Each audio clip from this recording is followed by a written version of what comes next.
I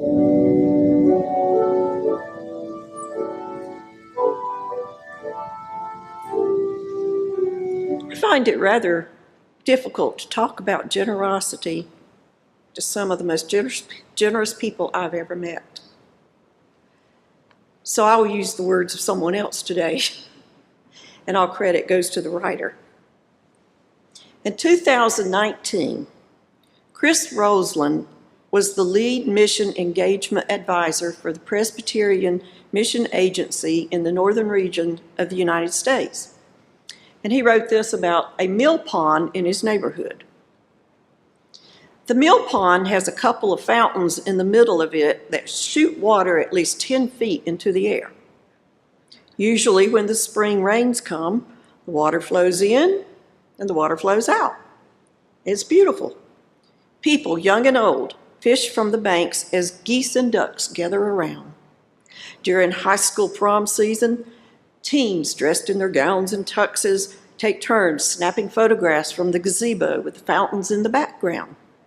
In the evening and into the night, its lights give the pond and the neighborhood a peaceful glow. However, he writes, a couple of years prior, the fountains had quit working.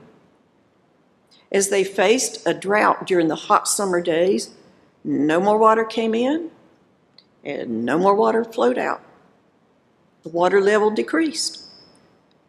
The fountains got plugged up with scum, pond scum, which covered the surface of the mill pond.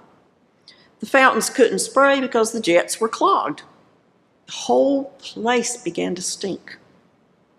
The fish and wildlife were gone. Chris writes that the same thing is true for us. If our money comes in, but it doesn't flow out, we get stopped up. And little by little, we too begin to stink. We stink at giving. We stink at loving. We stink at caring for others. He says, think about it. What would happen if all we did was receive God's grace, mercy, love, and forgiveness, and we did not share it with others? We'd become miserable creatures, and we'd start a slow death from the inside out. God's blessings come to us not so that we can hoard them for ourselves, but so that we can share those blessings with others. We here are a generous congregation, and there are so many ways we can give. Financial gifts can be left in the offering plates, the little white church in the narthex, dropped by the office, mailed, or even given online. Gifts of your time and talent can be given any day. When you hear someone cry, please come. And on Sundays, participating in or teaching during faith formation, tending to our little ones in the nursery, engaging with our youth, or making sandwiches to be taken to Hope Ministries on Mondays. On Mondays at 10 o'clock in Second Cup, sermon discussion and Bible study. On Tuesdays at 5:30 in the Mission Garden. On Wednesdays, participating in Kirk night activities or joining the choir.